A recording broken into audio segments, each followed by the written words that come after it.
Ever since I got back into toy collecting, it has been easy to recognize that as a toy line, the Transformers franchise continues to evolve in sculpting, engineering, and detail with each new installment.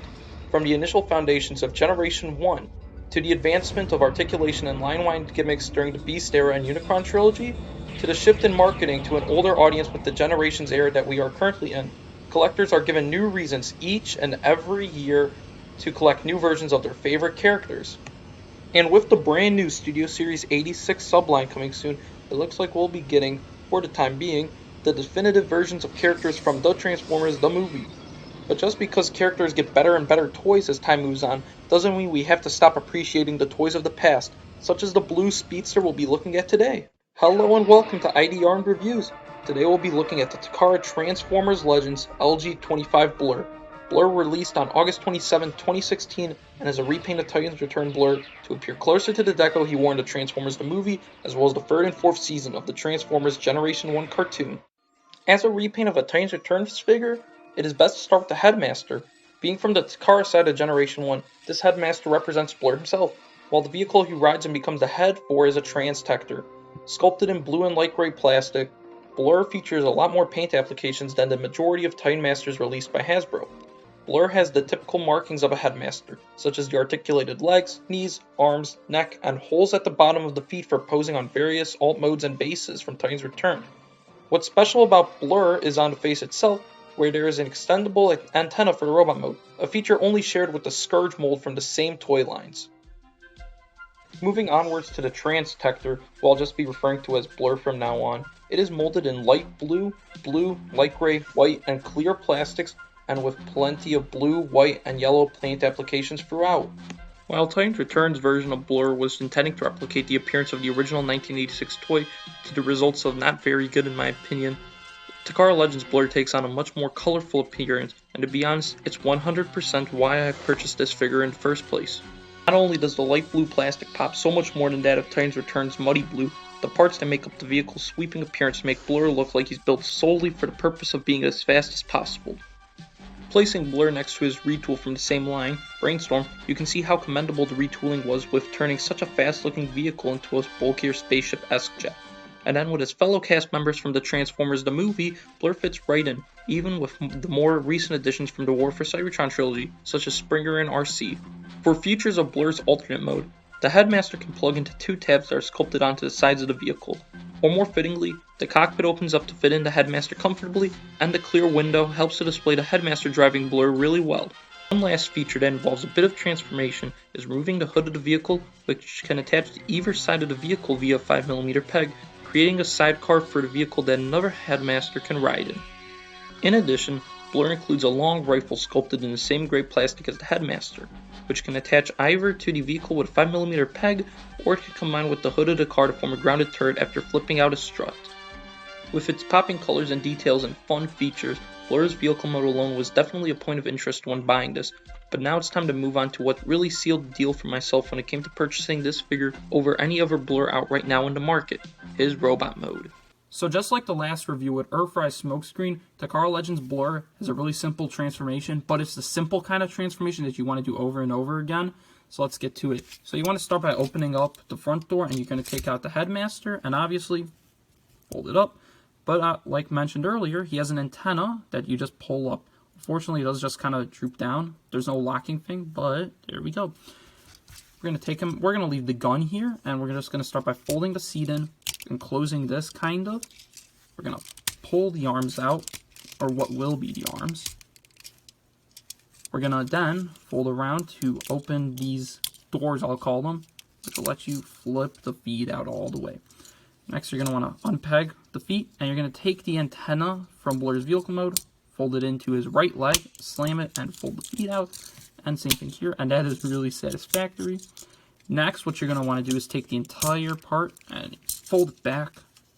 And that's not going to lock in. Well, that's going to soft lock in because of the faux ratchets. Take the arms, push them up until you hear a click.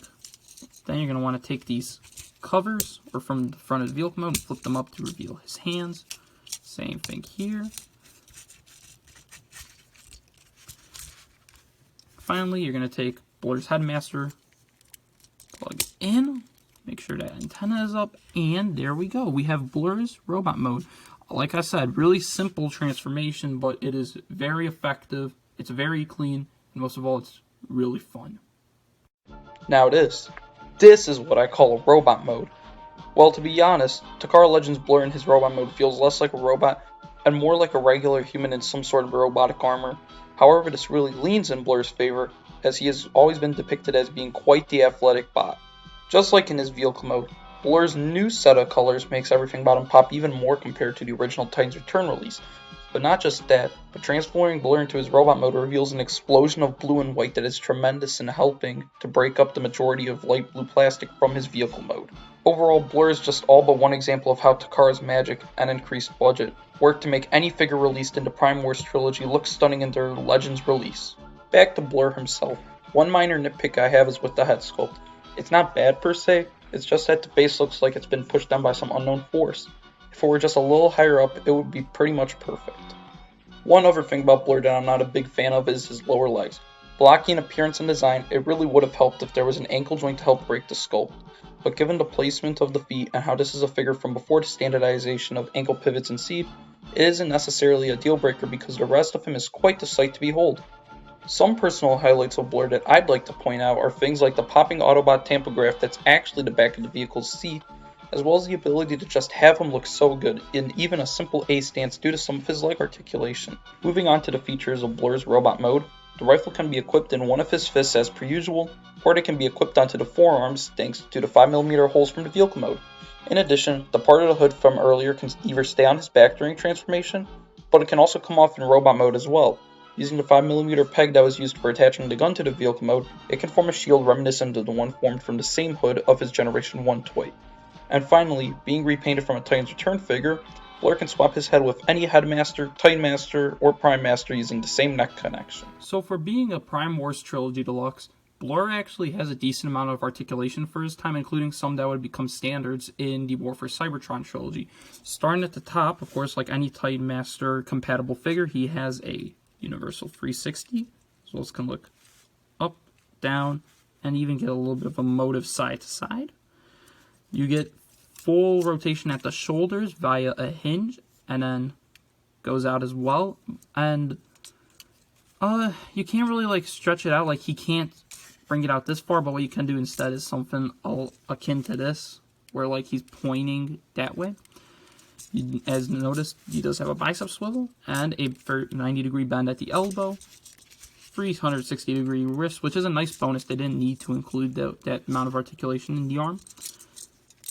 A universal 360 waist. Moving up here, we got ball joints in the hips, allowing him to go back and forth that far, as well as you can spread them all the way pretty much. Yep, all the way, as long as you move the arms out.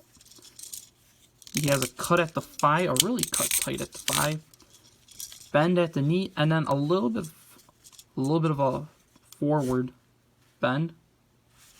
And then there's nothing at the ankle, but overall getting him back down. Blurr does have a good amount of articulation to get him to some nice poses. Moving on to Blurr's size, he stands at about 5.5 inches, which was the norm for deluxes during the Prime Wars trilogy. Here's Takara Legends Blurr next to Earthrise Optimus Prime, his fellow Autobots from the Transformers the movie, and his eventual remold Titans Return Brainstorm. Just like the vehicle mode, it's crazy to see how just a dash of retooling can change up both the appearance of a figure and the vibe it also gives off. As I stated previously, I think it's important as collectors to realize that just because a shiny new toy of a character gets announced, we shouldn't just forget the enjoyment and fun that previous toys of said character brought to us. And we also shouldn't hold to the idea that the most recent toy of a character is the one that should be considered the best. Takara Legends Blurr is a prime example of these ideas to me. The soon-to-arrive Studio Series 86 Blurr just didn't excite me one bit at his reveal, but instead of just accepting his flaws and pre-ordering it, I decided to go for something older, and boy do I not regret it. With popping colors, a wonderful alternate robot mode, and fun interactions with the Headmaster included, Legends Blurr is sure to speed his way to your heart. I wholeheartedly recommend hunting Blurr down, and at the time of this recording he should be easy to find at the $40 to $50 USD range on sites like eBay and TFW 2005. And to close, Takara Legends LG-25 Blurr is definitely in contention for one of my favorite purchases of 2020. Thanks for watching, everyone. I appreciate subscribing to the channel to help support my stuff, as well as turning on the notification bell for when I upload any new reviews or other videos. Also, please leave a comment down below letting me know what you think about Blurr Takara's Legends line as a whole. I have several more figures from the line, so I'd be glad to review them sometime down the road. Next time I'll be taking a look at quite the fearsome flashback. So tune in to my next review on Cybertron Brimstone. See you next time, and take care!